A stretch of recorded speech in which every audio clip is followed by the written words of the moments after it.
Welcome to the RePsychled podcast, where we discuss everyday issues from a mental health perspective.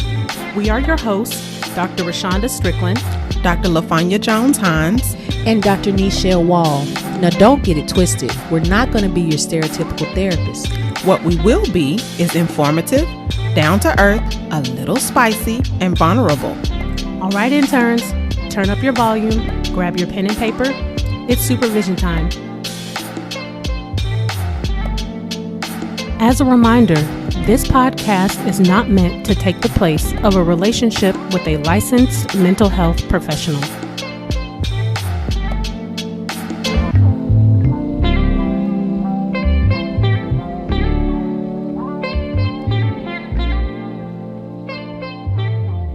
Welcome back to session 81, Crossed Lines and Missteps.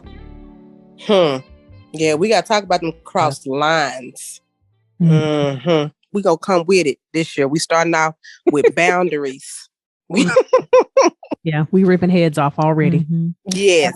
Now, we do want to preface that if any sounds different or anything like that, we're doing an impromptu recording because our beautiful Dr. Jones-Hines is not feeling the greatest, and we want to, maintain safety just in case something done popped up in her. Yep. We don't know if she got the Ronas. Yep, and because the test results seem like they taking forever to come back, so I don't know. We're doing the ultimate social distancing. Yes. So to get to the topic, like we said, we're talking about boundaries. I often say brownies. Nope, we're not talking about brownies. I mean, those would be good too. What kind of brownies have you been eating? We're talking about boundaries, ultimatums, and rules. Mm-hmm. And by the time we get to a certain age, we've done a lot of work on ourselves. We've experienced a lot of things. So we start doing work on ourselves that require us to get in a better place. And when we get in that better place, we don't want people to just keep, taking advantage of us, just mistreating us and kind of treating us the way they want to treat us. We want to treat them like they want to be treated. Hey. Y'all might be too young for that song. Y'all might be too young. Okay. But boundaries are basically just limits that we don't allow people to cross when we are in relationship with them. And ultimatums are what we do by force. It usually involves a threat or demand or some sort of way to control. And a boundary is more of you setting limits for yourself, around yourself, or it protects you from, getting angry, from being judgmental, from blaming other people. It's really just limits you set around yourself. One article that I read said the difference between a boundary and an ultimatum is the we mindset for boundaries and the me mindset for ultimatums. And it doesn't necessarily mean that you have to go to a negative space on either one of them or a positive space. It's just understanding, hey, I ain't doing this no more. With you saying that, my question is, when do you know to move from a boundary to an ultimatum? I think for me, the quick, fast, dirty answer is if I have set a series of boundaries and those boundaries continue to be violated and not listened to, then at some point it becomes either you're going to do this or not. And now I have to make a decision to either move on, move forward, change what I'm doing, because it's clear that you have no desire to correct or address whatever it is that I've said. Yeah. And before I give my answer, y'all interns, y'all hear how she said, I have to change this or I have to go do something different. That's what makes her ultimatum be healthy, because it's still not focused on the other person. It's focused on, okay, you said this was not okay. I'm gonna go do something else because this is no longer good for me. Mm-hmm. What I will say for me personally, I am a person that thinks of the whole process and then lays the foundation, and I just watch it unfold. It's kind of it's kind of like when your mama asks you something, and as a kid you didn't know that she already knew. Oh, That's me. Like I'm going to think about the process I have to go through, and then I'm going to present the information. I'm going to say, hey, X, Y, and Z, I'm not okay with this, blah, blah, blah. And then I already know what I can stand and what I can't stand. And I take a couple of steps back from that so that I don't get to a place where now I got to fight you. Right. Yeah. You got to watch them introverted people. It's like, oh, so you want to argue. Watch them quietly. So I just make sure I don't have to get to that point of, you know, I've exhausted everything, because that's not a good look on me. And I don't typically get to a place where I'm fighting. It actually ends up being that I have sacrificed myself. And that's, I don't need my friends and family coming picking me up off the ground and now they trying to hurt somebody. Right. Right. Okay. So I would say for me, I think I've changed over the years as I've gotten older. In the past, I would say I would do what Dr. Strickland said originally. Like I would set the boundary, and it would be only so many times I'll let you violate that boundary. And then at that point, I've got to do something different. I think now for me, I'm going to set the boundary, and I don't, and this could be unhealthy, but I don't, once you violate that boundary, like I now don't trust you, because nope, we gotta do something different off top. Like, and I'm gonna tell you, okay, so we're gonna have to do something off top, because this is what I said that I needed or didn't want, or you know, whatever, and this is not something that you could provide. So we're gonna have to keep it moving some kind of way. Like whether we go different ways or, you know, whatever it is, we're gonna have to do something different. My patience has lessened. I think as long as you're still communicating and discussing those things, it's not going to be unhealthy. I think when it's like, I'm just going to do what I want to do, forget you type of mentality, I think that's when it could cross over. But based off of what you said, it sounds like it's still a healthy process. And I think the thing to remember, and I'm assuming all of us will say this at some point, is that it depends on what type of boundary I'm trying to set. Yeah. You know, if I would agree. You know, if I'm setting a boundary with a friend versus a family member versus a romantic partner, you know, your patience level and your ability to let them do may be stretched a little bit more versus a boundary with a coworker or definitely a stranger, you know, in the street. I can agree with that. And I think what we have to remember too, as we're saying this to the interns, is that setting boundaries is not about control. No. A lot of times, I think that's what people get confused, is that when people set a boundary, you think they're trying to control you. And that's not what that's not what a healthy boundary is. Right. Yeah. And those are the only ones we're talking about right now. Right. So I do have a question for you guys. So do you think that the rules that we create for ourselves, the boundary is a building block to the rule, or the rule is the building block to the boundary? The rule is a building block to the boundary, because like Dr. Jones-Hines said, the boundary is the limit. So you, like we've talked about before, you have a set of standards, and then your set of standards are what work for you. Those are your rules. That's what you live by. But then you also have rules of engagement or standards of engagement. So those are what you do with other people. So once you know how those interactions need to look, or if you are like me, how they need to feel, because when I start feeling some dissonance, I'm like, oh, is this a growth dissonance, or these jokers crazy, or am I? It could be me. I know that something's wrong, but your boundaries are then that, and then your ultimatums, which, like we said, sometimes ultimatums are going to be necessary as long as you're handling yourself correctly. Those are the final things, and you do need to be prepared to go. Yeah, because you are the one moving, not these other people. Okay. Yeah, I would agree with Dr. Wall. See, I think the rules are built based on your morals and your values and your beliefs. Although sometimes those three things change, one may change and the other two may stay the same. There's some growth in there, there's some change in there, and there's some molding in there. Mm-hmm. And so when you begin to deal with other people and have relationships and of any kind with other people, you have to evaluate all three areas so that you know what the rules, the boundaries, and the ultimatums may have to be. Mm-hmm. Yeah. Yeah. So it, just kind of thinking about all this gives me, takes me to some of the stuff we learned in school about schemas and all that kind of stuff. So Psych 101 real quick, guys. A schema is just basically a personal narrative. It's kind of your story, how you live the veil that you see yourself through and you see the world through. So some of us have a schema of I'm superior. Excuse me, got a little frog in my throat, y'all. I don't know what I was about to say that I didn't need to say. That some people have a narrative of I'm superior to the people around me. So, that kind of leads on to narcissism. Or some people have a narrative of unlovability or failure, inadequacy, things like that.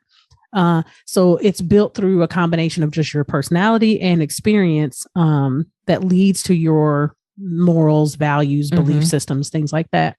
So when we're developing our set of rules, our rules of engagement, standards of behavior, things like that, what do you guys see as the biggest impact for the development of the types of rules that we end up having? Is it our experiences with our family, the experiences that we have once we're on our own, or do you guys see as one builds the other?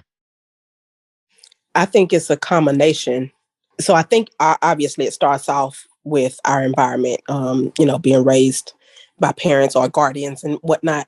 But I think they're molded by our own life experiences. So I think we can try to apply some of the things that, we learned when we were growing up to adulthood. But I think depending on the situation, we have to determine whether or not that still works for us.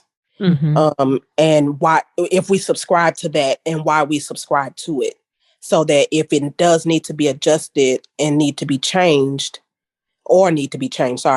then it can be. But I think the problem comes when people don't adjust. Yeah.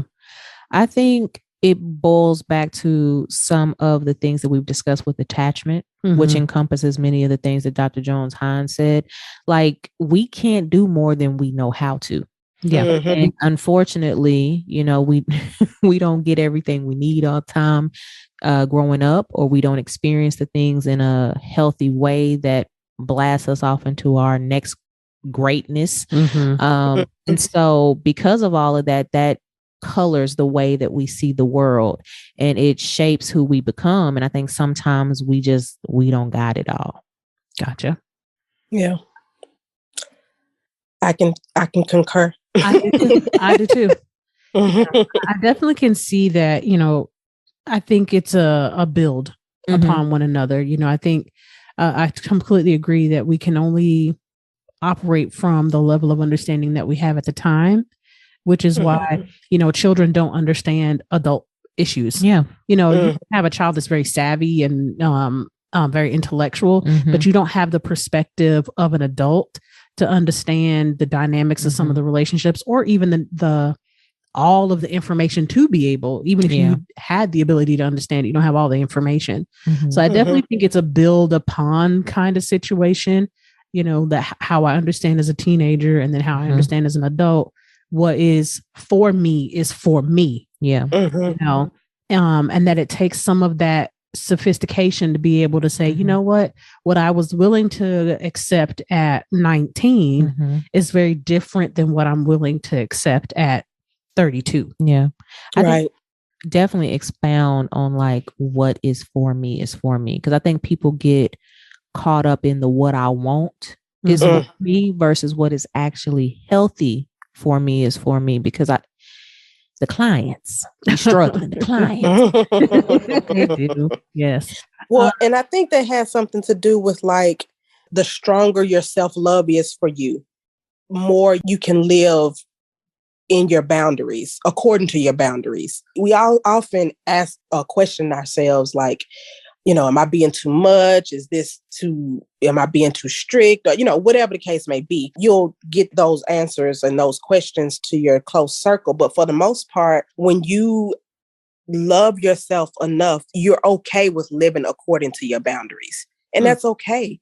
This is what I have to tell people all the time. Boundaries are not meant for other people. Mm-hmm. They're meant for you. So other people are not necessarily going to like your boundaries. Now, the line is if they're going to respect your boundaries. They don't have to like them, but they have to respect them. Yeah, that part. So then what about the rules then? So if boundaries are meant for me as the individual, the rules I create, though, are those meant for other people to be followed, or are those rules that I create for myself to understand my limits? The latter. They're still for you.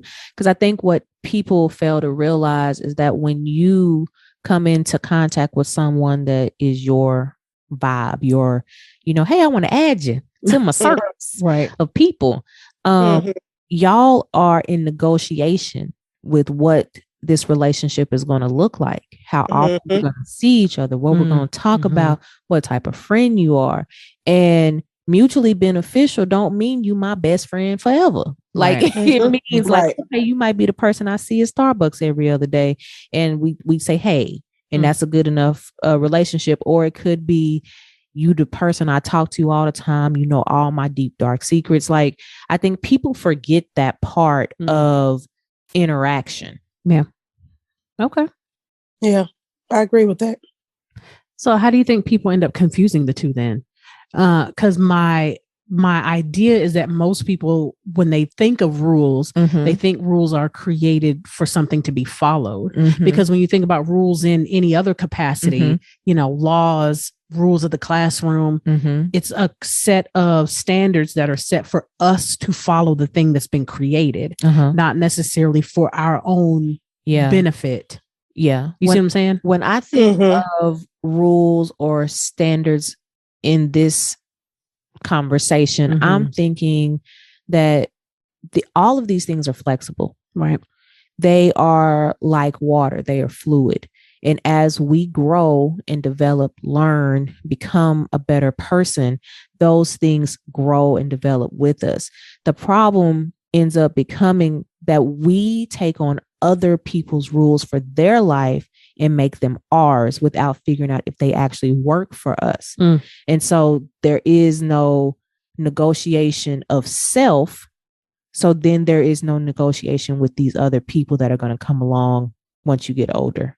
And to add to that, I would say we live in a society that thinks for us. Definitely.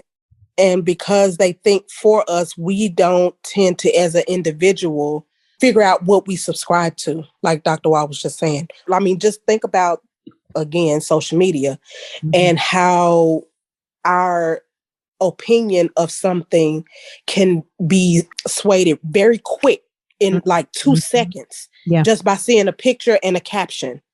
Don't even know if it's true. Right. Don't know if it's true. Haven't even read the article. Clickbait. Yeah. Right. Yeah. Yeah. It makes me think back to older times. And if we just say more school, like Plato, Aristotle. Oh, gotcha. But if we're talking about like older times, when I'm thinking about like Queen Sheba, Nefertiti, people like that, like they were sitting up having round tables of discussion. Like there was not this think like this.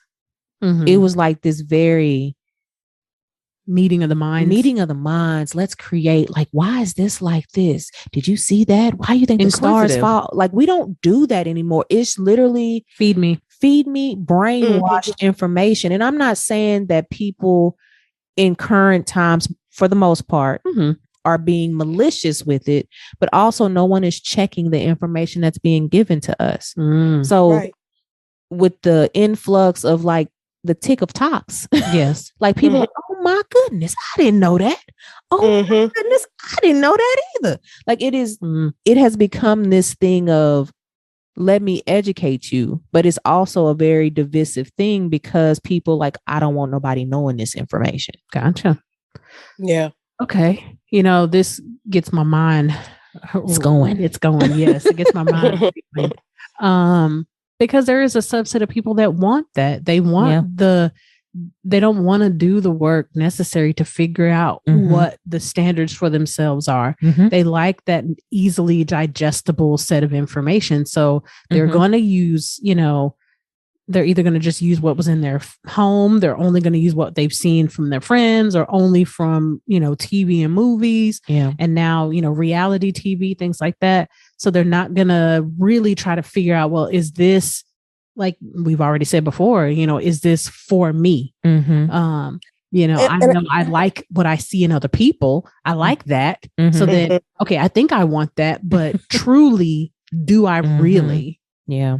And, I think people are afraid to think outside of the box or for themselves, because I think what people fail to understand is that we're all individuals. We should have different opinions. Different opinions bring out great inventions.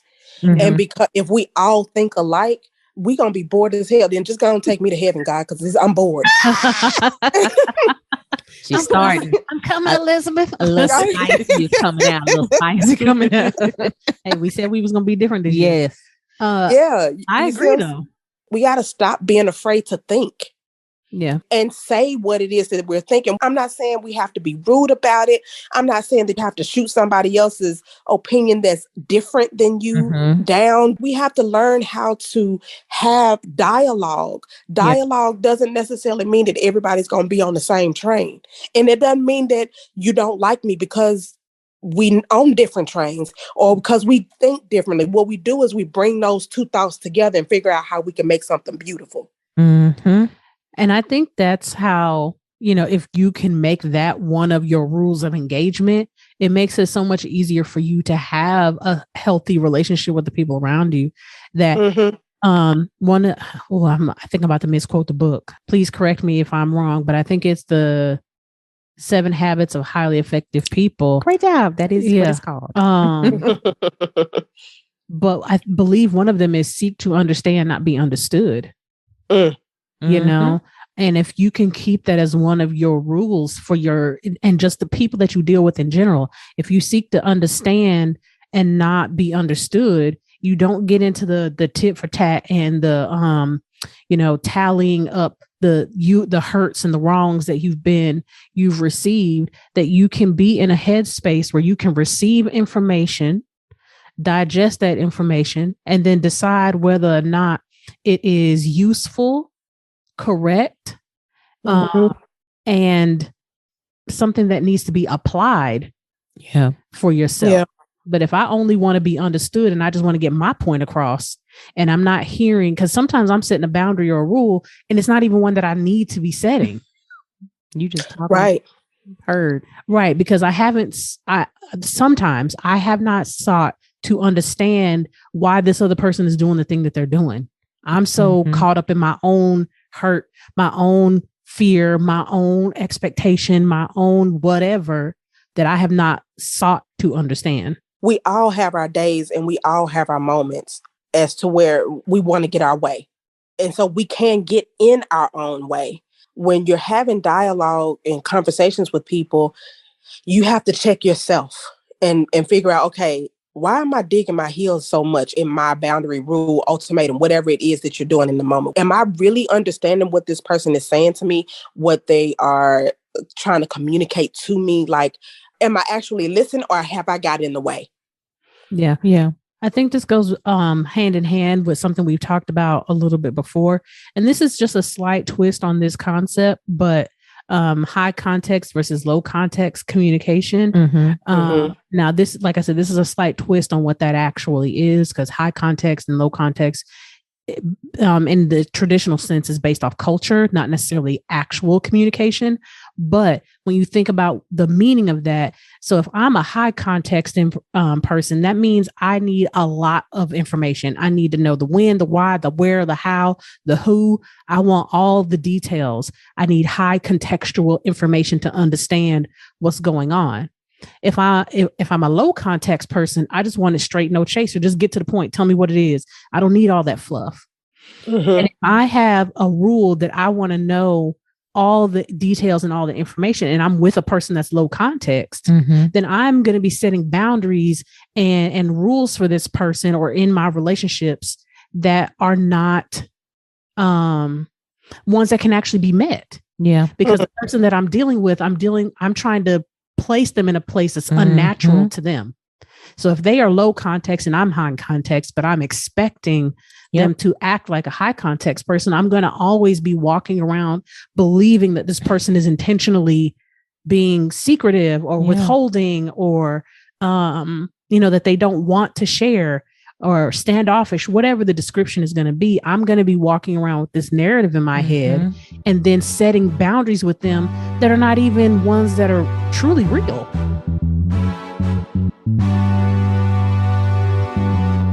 It's so much going on in the world right now, and we could all use some extra support. At Balanced Beacon, we offer counseling services for individuals, couples, families, and groups.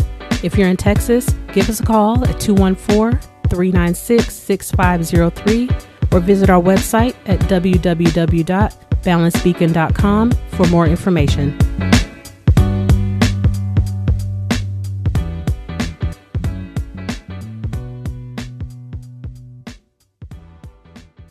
Yeah. And we have to remember that in other people's story, we are supporting cast.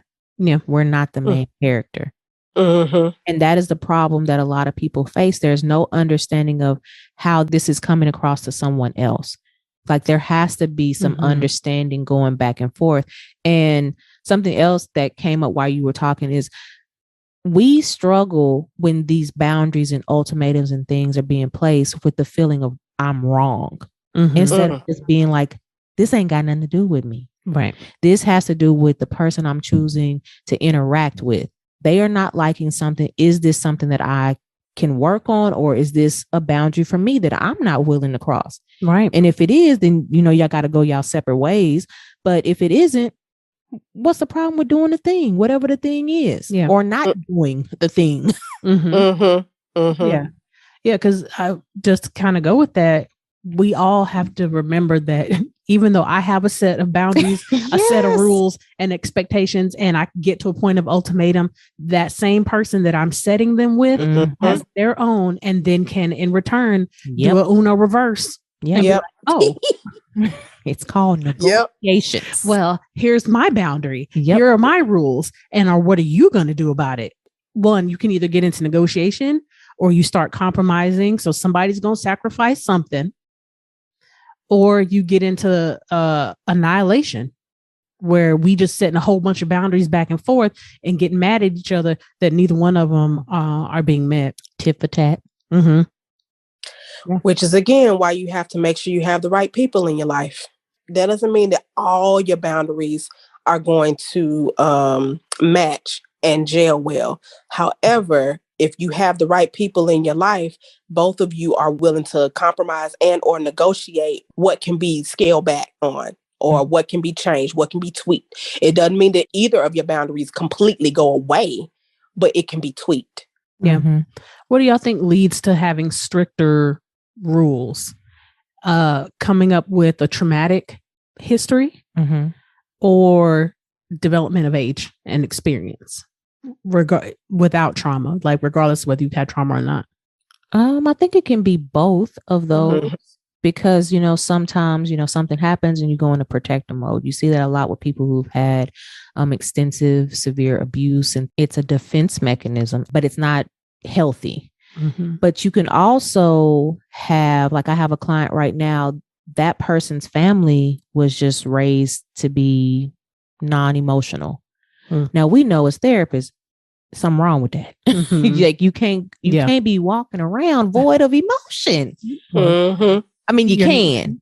It's going to be really difficult, but you're not functioning at optimal level. Yes. So that person doesn't see anything wrong with that. It's normal to them, right? But it is not proper functioning. Yeah.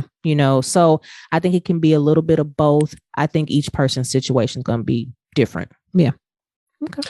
So I would say that I agree. I think it can be both. As far as what example I have for a person that does not have a traumatic history, excuse me, is a person that grew up in a church. And I know that's going to be a topic for later, so I won't, elaborate much on it until then. But there's a set of rules, boundaries, expectations, ultimatums that, people learn in church. And it's hard to get away from those upbringings. And so we tend to carry those on into adulthood. And a lot of times we don't challenge it because it's God. But until something like the pandemic happens. And then we start challenging. I'm sorry, somebody was saying something. No, I wasn't saying in reality it's not God, it's man. You know what I mean? Like we're not gonna deep dive into that because it's coming up, y'all. It's coming up. We ready for it, but it's coming. I think in April. Yeah.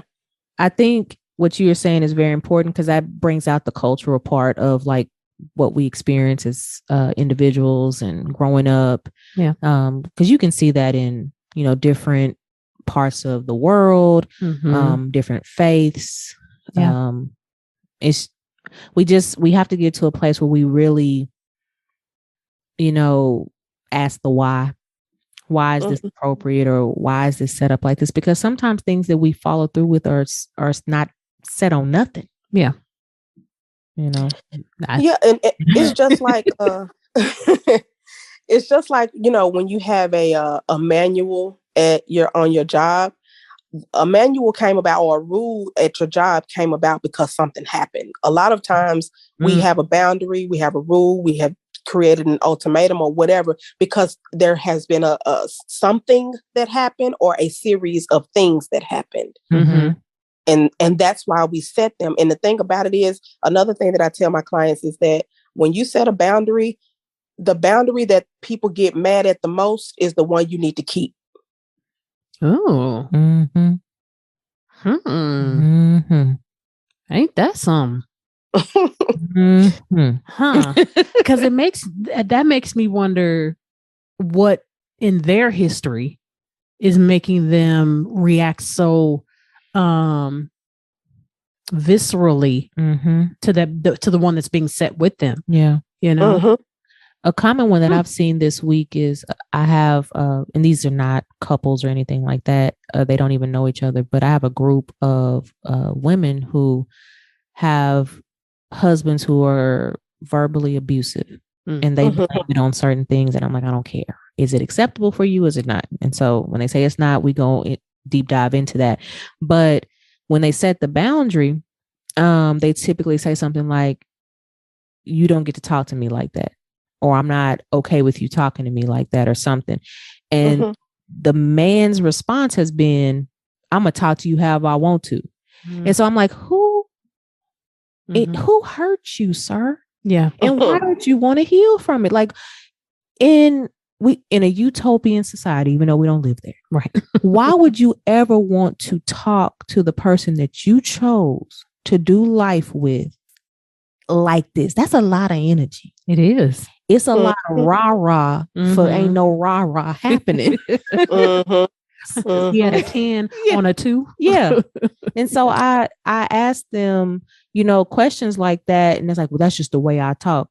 Is it? Is it really? Because you exerting a lot more energy than you need to. I said, what you're doing is you're trying to protect yourself from something that's not happening. This is not that.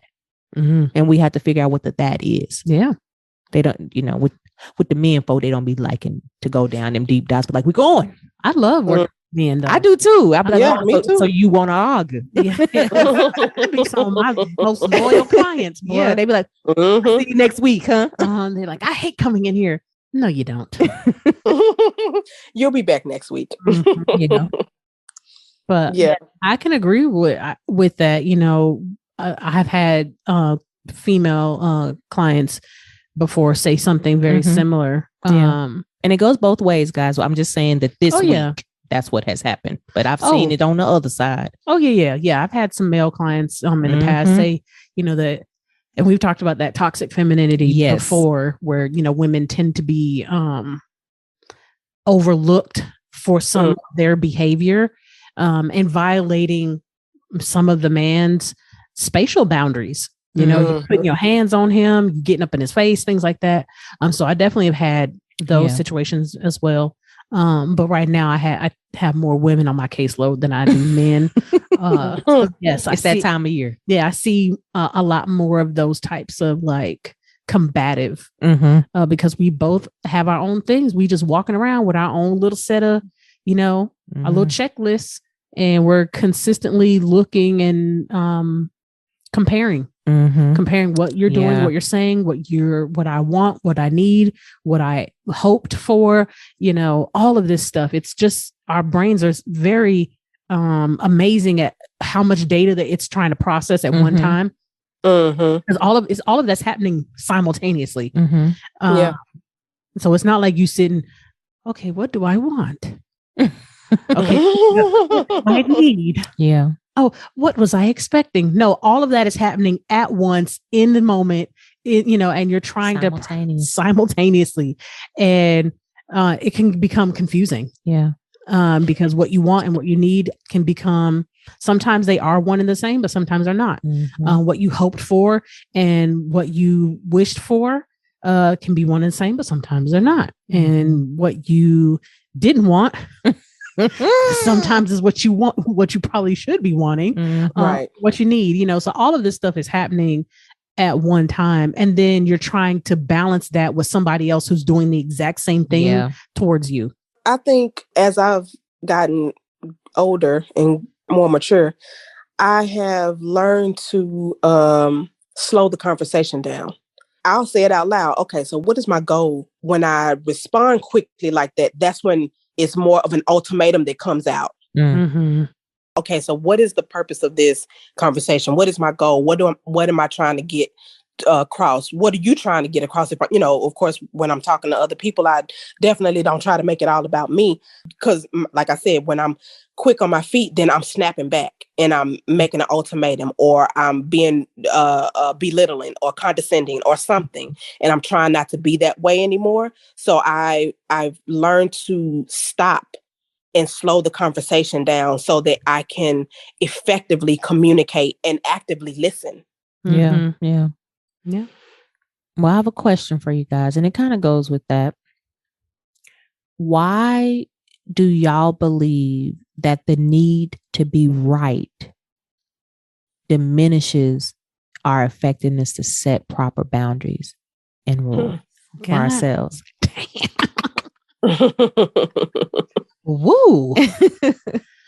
Oh, ask the question one more time so I can make sure I process it right. Okay. Why do y'all believe that our need to be right ends up impacting our ability to set boundaries and our rules? It's what we've been talking about. Society has made it seem like it's about, it's selfish. Okay. You know, we've learned how to be so selfish. And so it doesn't matter what you want. It only matters about what I want, what my feelings are, what I think, what my opinion is. And all of these things are still developed based on what someone else has told me, based on what I've seen in, you know, social medias and, you know, just stuff we've already said. Yeah. What I would add to that, and I know we're going to talk about, you know, the church aspect a little bit later, but just taking it back a little bit further, American, and speaking specifically on American culture, we are a very moralistic society. Even though we do all kinds of depraved things as a nation, we are still very superiority minded as a society. So we've taught people that that there's a moral high ground. So with morality, it's more right versus wrong. Like there is only that duality there. There is no gray area.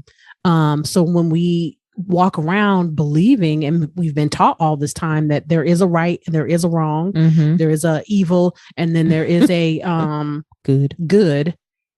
So then when I deal with people, if I've been taught that that's how things are, you break the law, that's bad. You do this, that's good. So then I'm going to expect that from other people. So if I believe that I'm right, then you have to be wrong. Yep. There is literally no other option. Right. There can only be one right person in this situation. And we all know it. Yes. We all are intellectual enough to know that that's not true. But it is very hard to break some of these mental models that we've developed. Yeah.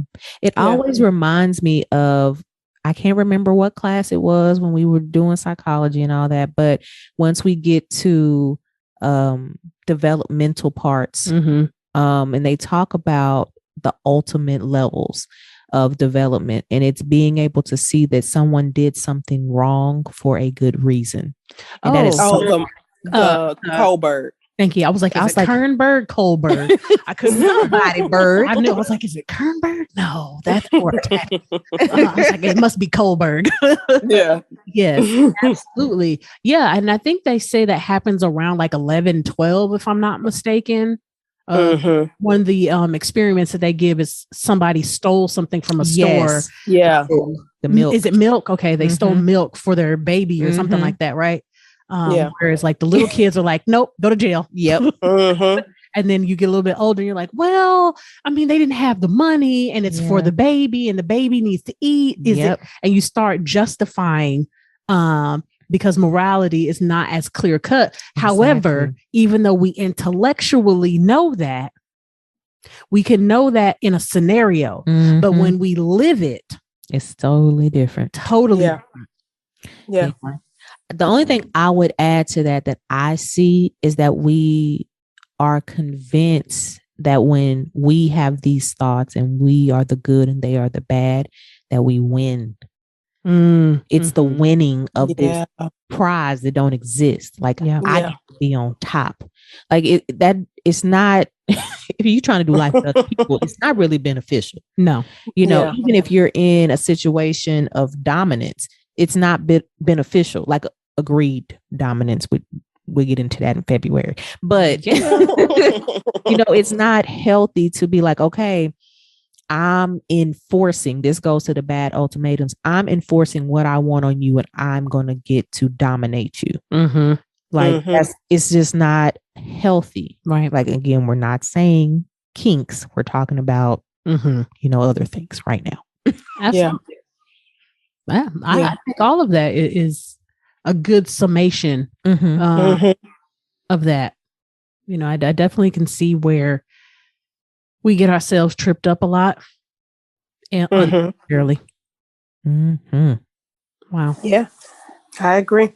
What would you ladies say is some ways for the interns to set healthy boundaries? Well, I would say first, you know, go back and listen to Lines in the Sand. Yes.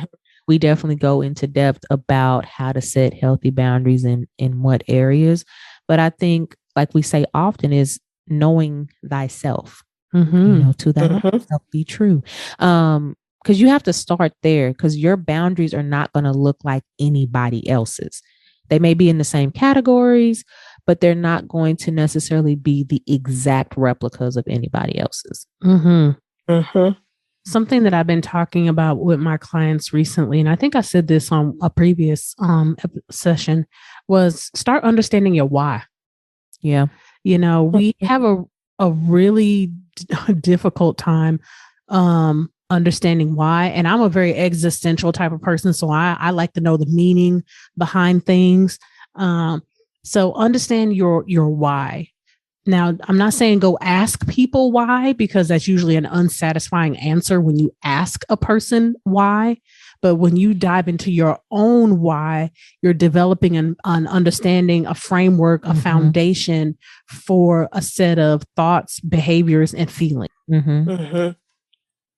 So I would say know your core values and your beliefs, and know what you subscribe to now. Why are those core values and beliefs there for you now? Sometimes we subscribe to things that we were taught and we learned, and we don't know why we subscribe to them now. It's just like that little thing where young lady and her husband, they got married, and she was fixing a roast. And the husband was like, babe, why do you cut the ends of the roast off? That's the best part. And she was like, I don't know, my mom did it.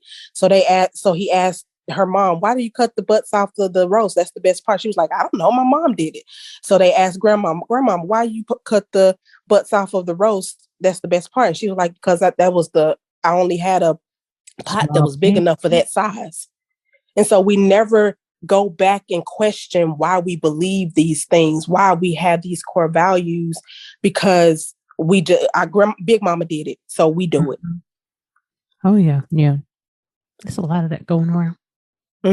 Again, seek to understand, not be understood.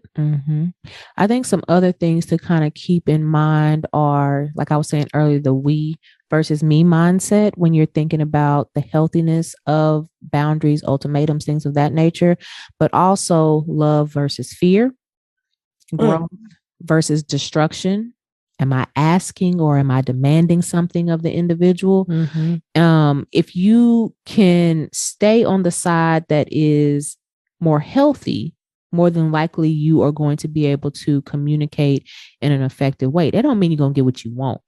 And I think that is something that you have to be prepared to lose. Yeah. So that you know how to bounce back, because people don't belong to anybody. I think you made a very good point there, is when it comes to all of this stuff we're talking about, boundaries, rules, ultimatums, as the individual, you have to be prepared to lose. Yes. Healthily. Now, don't be out here right on Facebook like somebody recently hurting people. Like that's not how you lose. No, not that. No, not lose and you go out and take it out on other people. No. But right, because what you want to do is give a person a way out. Like I tell my my family members of addicts, if the addict want to continue to use, that's their life. Yeah. And you have to allow them to do that if that's what they choose to do. But what you do is you create a boundary for you. You let them know, okay, hey, if you're going to keep using the substance that you're using, that's okay. That's up to you. But don't come to my house drunk. Don't come to my house high, because I don't want that in my house. Yeah.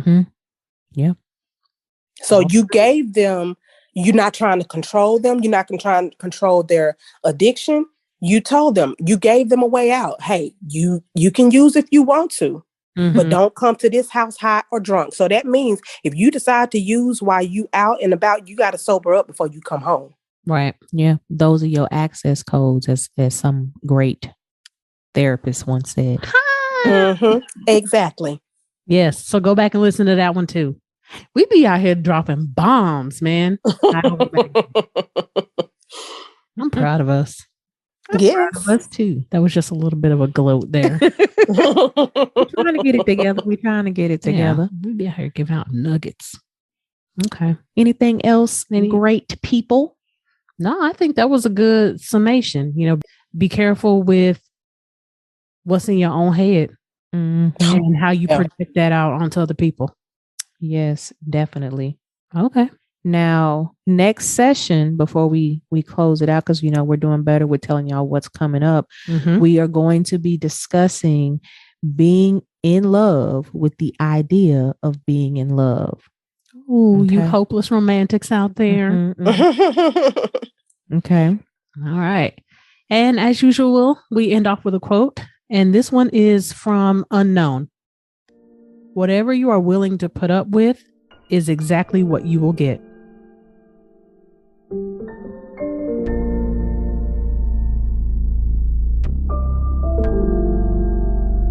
Must be this volume control. So, okay, interns, process your notes. Be sure to catch us next session and find us on all major platforms at the RePsychled Podcast. If you're a new intern, be sure to like, comment, subscribe, and share. Thanks for listening. And remember, we are shifting and reshaping our psyche through healing conversations and connections, one discussion at a time.